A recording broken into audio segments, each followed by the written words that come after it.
Hi, it's a beautiful summer's day. I have planned to do some fun things today, but I've taken a look at the registration for my Technologies and Touch Typing course, and I've seen that the vast majority of the students that have registered are 12 and under. And it really scares me that a lot of students are going to miss out on this great opportunity. So I decided to put my plans on hold and create this quick video. Now, this video is a tiny subsection of a webinar that I did free in Dyslexia Awareness Week. I actually ran it again last month. It's actually on my website, the full thing.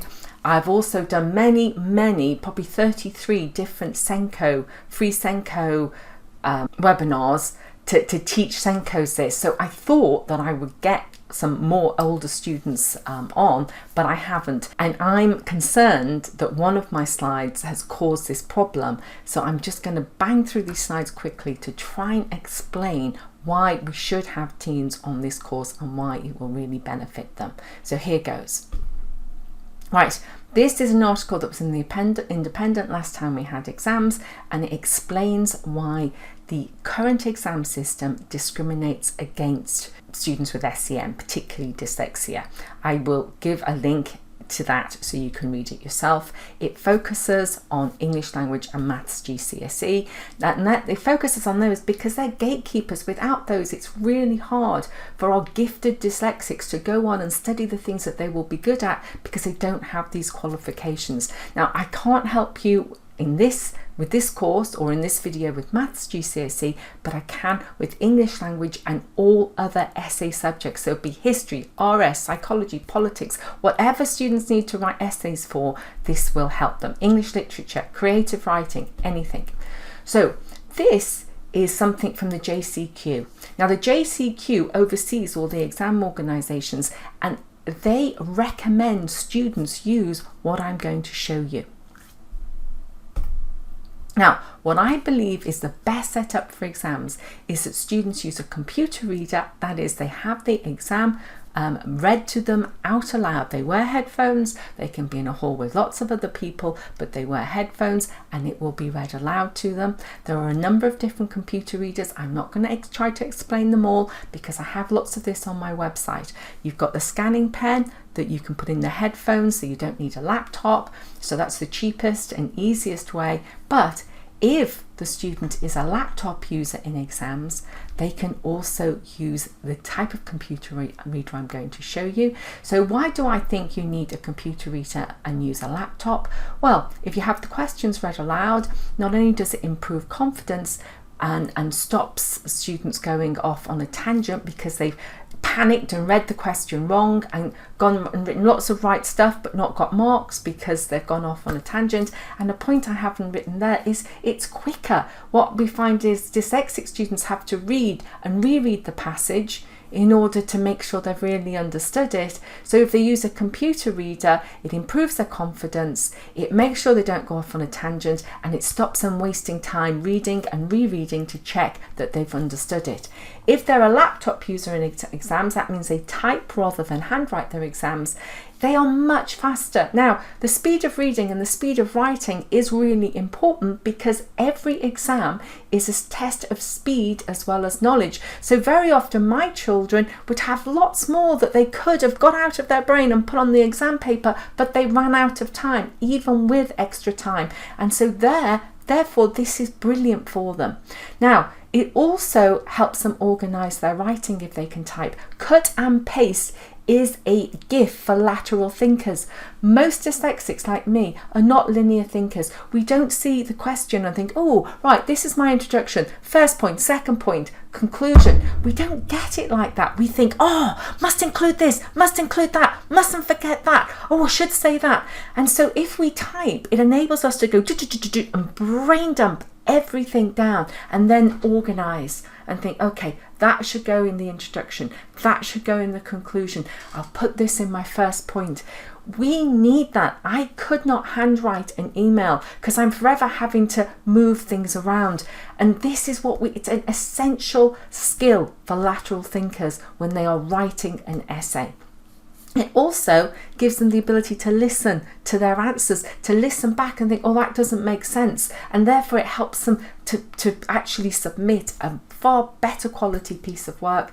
And if they can touch type, obviously the spellings are provided correctly in the exam paper, but if they are having to sort of type and check their spelling, they can really slow down going from the exam paper to the keyboard or from the exam paper to the answer paper. So it really helps speed up, and speed is very, very important. So what does a computer reader look like? Well, this is English language, as I said, a critical qualification.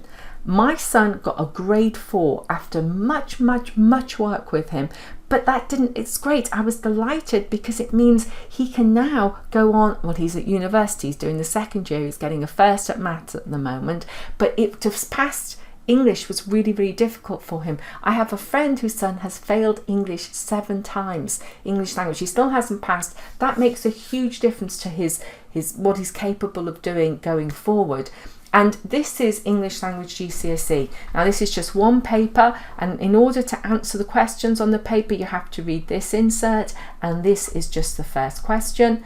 And if you have a human reader, now human readers are quite hard to get because you've actually got to employ someone, you've got to be in a separate room, and this is all the human reader could read. They could read this information and they could read the question. They could not read any of the actual comprehension text because this is a test of English comprehension. So if they were to read it aloud, it would be their work, not the child's work. But if we use a computer reader, not only can we read everything the human reader could read, it can read all the inserts, it can read everything that the student needs to comprehend because it's classed as independent learning or independent reading. And therefore, they can read it quicker, they won't have to read it many times, and they're less likely to make mistakes. So I think an exam reader is absolutely critical, and I'm going to show you now how that works. This is Claro Read. There are lots of different ways of doing it. This is one, Claro Read, and now I'm going to show you something else. This is the same exam paper I just showed you, and now because I have a computer reader on, I can do this.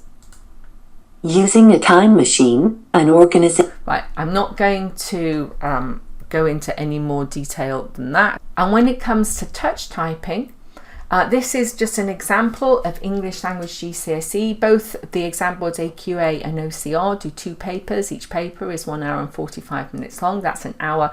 That's a total of 3.5 hours writing. And if you think of thinking time and planning time, conservatively, our students going to be writing for a total of 2.5 hours. That's conservatively. They could spend less time and be thinking and be writing for 3 hours. But if a student gets 25% extra time, and most of the students I work with do, that is a total of 2 hours and 10 minutes for each exam, or 4 hours and 20 minutes overall. And I've conservatively guessed that a student would write for 3.5 consecutive hours. So an average handwriting speed for a 16-year-old would be about 19 words a minute.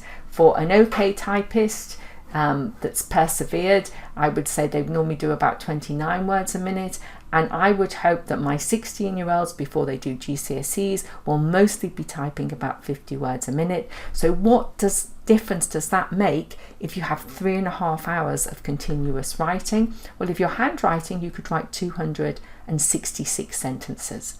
If you're an OK typist, you could write 406 sentences, which is an extra 140 sentences. Now, 140 sentences, if you just got 1 mark for each of those sentences, what difference would that make to the overall grade? And when I work with students, I really can get the handwriting, the typing speed up. And so if they can do 50, and I have students that go way over 50, but I'm conservatively saying 50, in a 3.5 hour period, they could write 700 sentences. That's an additional 434 sentences. This makes a huge difference to what our students can achieve. So not only can they cut and paste and have their lateral thinking and capture everything they need to, and then make sure that it's all included. And knowing me, I go on to 3 questions later, I remember something that I should have written in the first question. They can go in and insert it, no problem. That the advantages are amazing. And how I came across these figures I talk about in this video. If they don't get extra time, this is the extra handwriting, the extra typing they can do over handwriting. Outside of exams, typing helps students get much better grades, but I've got lots of videos on my channel that explain in detail all the extra functionality that you can use. So if you look up Word 365 or Word Online, my videos on that on my Achieve Now channel will explain all that to you. And this is the sort of information they will show. And this is why I'm a little bit scared that I've added to the problem of people not booking in for their younger students. And I do say it's really great to get students typing before they go into secondary school, so they go in with it being their normal way of working. But if you haven't already got it as your normal way of working, it doesn't mean that you can't learn when you're 14, 15, 16, 17, 18. I have one very good school that sends their students to me very often when they haven't got what they should have in their GCSEs, and they realise it's because their typing skills aren't good enough. So they come and they get the information from me on how to type, how to write essays, and then they use it when they do their A-levels. So it's never too late. This, in an ideal world, you get it done before you go to secondary school and then keep building on the skill. But if you're 14, 15, it is really worthwhile learning, because as soon as you go back to school in September, you will be able to use all the technologies that I teach. And so if I'm saying laptop user and computer reader in exams, these are all the things that have to be in place, because you can't just wave a magic wand at 16 and students be more than capable of using a computer reader well and using a laptop well. If they haven't got the skills in place, these will be detrimental, not helpful. And these are all the things that need to be in place. And I also talk about learning how to learning how to revise, and really working on our students' self-esteem. And in my course, I'm working on self-esteem, and everything in the blue and purple boxes we will be talking about on the course, and we equip people to be able to go back to school and use this technology to get better grades. So it's not just for young children, it's not just for those in primary school. I really do recommend those of you with secondary age students take advantage of all they can learn on this course. I hope that helps, and I hope you enjoy the sunshine this weekend.